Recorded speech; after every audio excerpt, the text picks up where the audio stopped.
नर चुड़ैल। गोरखपुर नाम का एक गांव हुआ करता था। उस गांव में ज्यादा लोग नहीं रहते थे। उस गांव में एक गर्भवती विधवा औरत रहती थी। उस औरत का नाम कमला था। कमला अपने घर में अकेली रहती थी।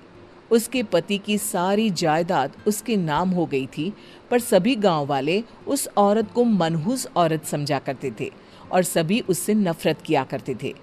एक बार कमला राशन की दुकान पर खाने का सामान खरीदने जाती है। भैया जी, जरा 1 किलो दाल चावल देना।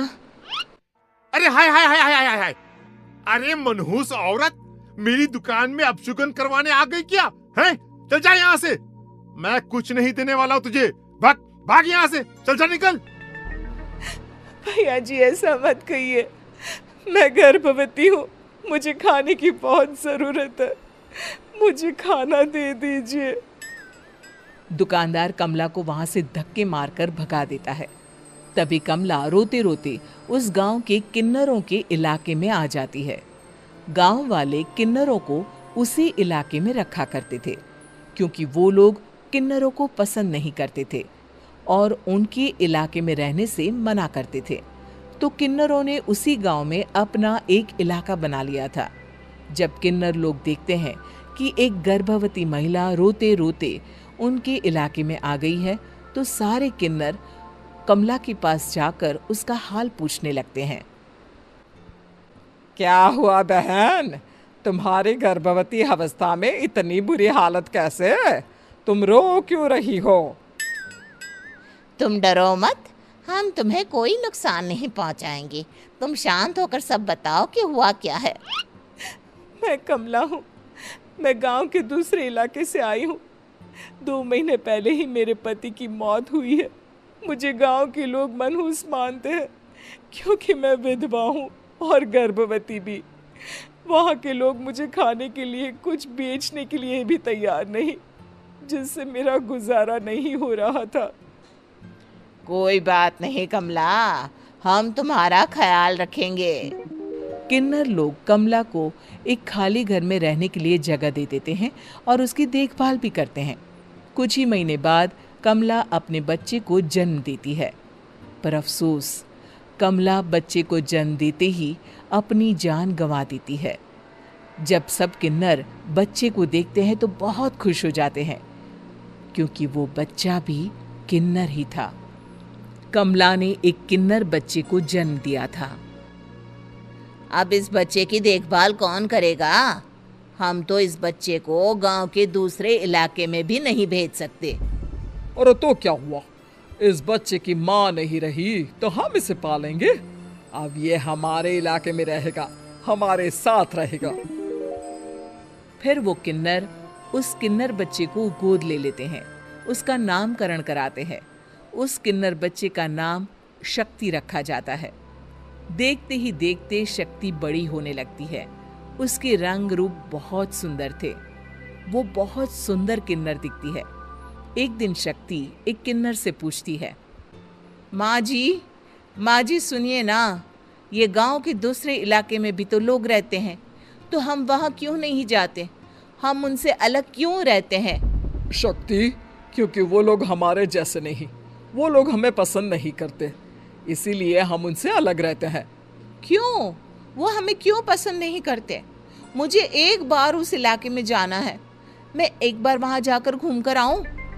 शक्ति, खबरदार, जो तू उस इलाके में कभी भी गई तो अपनी जान नहीं गंवाना चाहती तो उस इलाके में कभी कदम भी नहीं रखेगी, समझी? इतना कहकर वो किन्नर वहां से चली जाती है। शक्ति उस किन्नर की बात सुनकर बहुत रोती है। माँ जी, ऐसा कैसे कह सकती है? उन्होंने इतनी सी बात के लिए मुझे इतना डांटा। अब तो मैं उस इलाके में जरूर जाऊंगी। फिर एक दिन शक्ति गांव के दूसरे इलाके में चुपके से जाती है। ये लोग तो हमारे जैसे ही इंसान हैं, तो ये हमसे नफरत क्यों करते हैं? जब शक्ति उस इलाके में पहुंचती है तो गांव के सारे आदमी उसके रूप से मोहित हो जाते हैं। वो लोग ये अंदाजा नहीं लगा पाते कि वो किन्नर है। शक्ति की सुंदरता देखकर सारे गांव वाले उसकी तारीफ करने लगते हैं। तभी गांव का चक्कर लगाने गांव के जमींदार का बेटा हर्ष वहां पहुंचता है। हर्ष भी दिखने में बहुत सुंदर होता है। जब हर्ष ने शक्ति को देखा तो वो भी उससे मोहित हो गया, और जब शक्ति की नजर हर्ष पर पड़ी तो वो हर्ष को देखकर मोहित हो गई। आपको पहले कभी इस गांव में देखा नहीं। इस गांव में आप नए हैं क्या? जी नहीं, वो मैं बस तभी शक्ति बोलते बोलते रुक जाती है और मन में सोचने लगती है, अगर मैंने इनको बता दिया कि मैं दूसरे इलाके से आई हूँ तो वो समझ जाएंगे कि मैं किन्नर हूँ, इसलिए मुझे इनसे झूठ ही बोलना पड़ेगा। शक्ति हर्ष को कहती है, जी हाँ, मैं इस गांव में नई आई हूँ, यहाँ अकेली रहती हूँ। वैसे आप कौन है? आप भी इसी गांव में रहते हैं? जी हाँ, मैं इस गांव के जमींदार का बेटा हूँ। आपको किसी भी चीज की जरूरत पड़े तो आप मुझे बता देना, मुझे अच्छा लगेगा।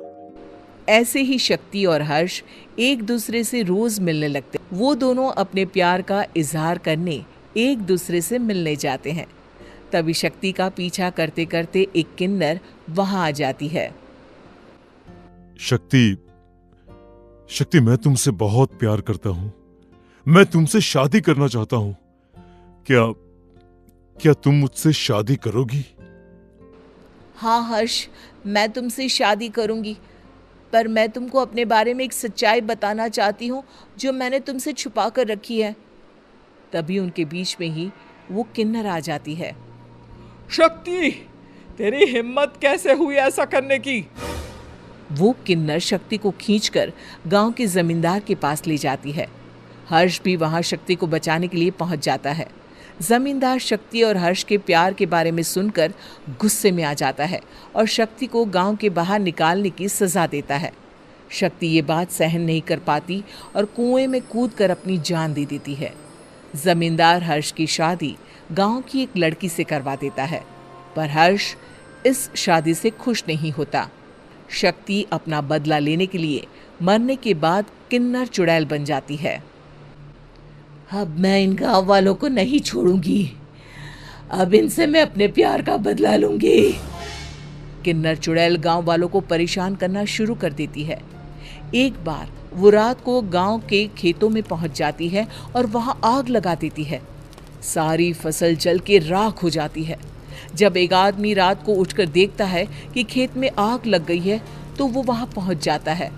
वो देखता है कि खेतों के बीचों बीच एक किन्नर चुड़ैल खड़ी है और वहां खड़े होकर ताली बजा रही है। गांव वाला किन्नर चुड़ैल को देखकर बेहोश हो जाता है। जब सुबह उस आदमी को होश आता है तो वो सीधा जमींदार के पास जाता है। अरे जमींदार साहब, अरे वो किन्नर चुड़ैल ने मेरी सारी फसल जला दी। अब मैं क्या करूंगा? क्या होगा मेरा? जमींदार चुड़ैल किन्नर का नाम सुनते ही सब कुछ समझ जाता है। अब वो बहुत डर जाता है। उसी रात को जब जमींदार डर के मारे अपने कमरे में सो नहीं पाता, तभी वहां अचानक से किन्नर चुड़ैल आ जाती है। किन्नर चुड़ैल जोर जोर से जमींदार के आगे खड़ी होकर हंसने लगती है और ताली बजाने लगती है। जमींदार उस डरावनी किन्नर चुड़ैल को देखकर बहुत डर जाता है। तूने मेरे साथ बहुत बुरा किया, अब मैं तुझे जान से मार दूंगी। नहीं नहीं नहीं नहीं, नहीं। मुझे माफ कर दो, मुझे मत मारो। मैं कभी ऐसा दोबारा नहीं करूंगा। अब तुम जो बोलोगी वही मैं करूंगा। ठीक है, मैं चाहती हूँ कि किन्नर इलाका गांव के इलाके से जुड़े और गांव का कोई भी आदमी किन्नर समाज से द्वेष ना करे, उससे नफरत ना करे, नहीं तो मैं सारे गांव को मार दूंगी। और तुम गांव में एक नया कानून बनाओ कि अगर किसी ने भी किन्नर समाज को हानि पहुंचाने की कोशिश भी करी या इनसे भेदभाव करने की भी कोशिश करी तो उनको कड़ी से कड़ी सजा मिलेगी। हाँ हाँ हाँ हाँ, मैं ऐसा ही करूंगा। तुम जो बोलोगी वो मैं करूंगा, पर मुझे जाने दो प्लीज। तब वो किन्नर चुड़ैल वहां से चली जाती है। गांव का जमींदार किन्नर चुड़ैल का कहा मानते हुए दोनों इलाकों को एक कर देता है और नया कानून भी लागू कर देता है। तब से वहां किन्नर समाज और बाकी गांव वाले शांतिपूर्वक